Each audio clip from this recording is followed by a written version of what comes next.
For the second day in a row, as many as 300,000 families in West Virginia are being warned to stay away from the water. Do not drink it, do not cook with it, do not wash clothes in it, do not take a bath in it.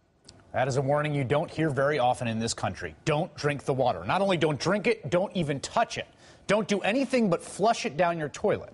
But that is precisely the warning that's in effect right now for a 9-county swath of West Virginia currently under a state of emergency. This after a chemical leak from a coal treatment plant into a river near the state capital. The chemical, 4-methylcyclohexane methanol, is used in processing coal, and it was found to be leaking from a 40,000-plus gallon storage tank on Thursday. You can see the stuff as it comes into the river, then rapidly disappears as it dissolves into the water. One indicator of the contaminated water is the licorice odor of the water. Symptoms of people exposed to the bad water include trouble breathing, eye irritation, skin blistering, and nonstop vomiting. The company responsible for the spill, and I am not making this up, a company called Freedom Industries, does not know exactly how much of the chemical leaked into the river. As for how long it'll take to clean up, I put that question to West Virginia Senator Joe Manchin in an interview earlier today. Here's what he said. What we've been told is that, it could be as many as several more days before they believe it's safe. They're doing everything they can right now, but you can imagine the amount of 1,500 to 3,000 miles of lines to be purged. I don't know if that's ever been done at one time, to purge that much water out of a line, and how you would do it.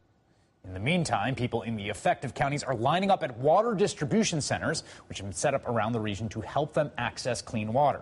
Federal investigations have been launched by the Occupational Safety and Health Administration and the U.S. Attorney's Office. More on that in a moment. But West Virginia's governor, Democrat Earl Ray Tomblin, went out of his way today at a press conference to not blame the incident on the coal industry.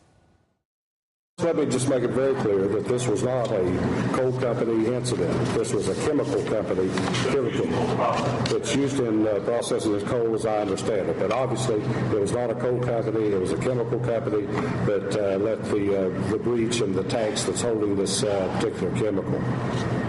Yeah, but clearly it would not be here, not for the coal industry, because it's used as part of that process. Well, I mean, that's a debate. But the point is, the incident happened at a chemical company. Happened at a chemical plant. Don't blame the coal industry. Senator Manchin was trying to get that same message out when I spoke with him today. The citizens of West Virginia understand the centrality of coal to the economy. They know there's coal extraction. Sure. They know there are risks that come with that. Do you think the citizens of West Virginia knew about this chemical, about this risk to their drinking water? Did you know about this risk? Well, no, but let me just say that this part of our state, Chris, where all this happened, is basically we make chemicals for you and every American that you use every day, and they're quite, some of them can be quite dangerous, and any of this can happen from that standpoint. So just to blame it on coal, this is an agent that I understand that was used for the coal processing plants. It's not toxic, it's not lethal, I'm told, but it's hazardous and it's very, be very careful and very dangerous. But so we're concerned about that. But I know those who want to blame it on the coal industry. If it wasn't for the coal industry, you wouldn't have it. That's not a fair assessment whatsoever. Why is that you wouldn't have the country you had today if it wasn't for the coal industry. Joining me now, Booth Goodwin, U.S. Attorney for the Southern District of West Virginia. And Mr. Goodwin, you put out a very strong statement this morning, saying your office would be opening an investigation. Why did you decide to do that? Well, I think it's important for people to know that what we want to do is find out what actually occurred here, who, if any, entity is responsible, and really move on down the road so something like this doesn't happen again. I am struck by the fact that we are looking at a large portion of the state without potable drinking water for an unknown period of time, and the source of the leak is not some behemoth in your state. This is not a large company, Freedom Industries. This is rather small operation that was able to contaminate the water for this many people. Mm-hmm. No, that's right. This is a rather important treatment plant that we're talking about, and if you look at it on Google Maps, you can see the proximity of the chemical tanks to the water treatment facility where the intake is. Is this investigation a criminal investigation at this point?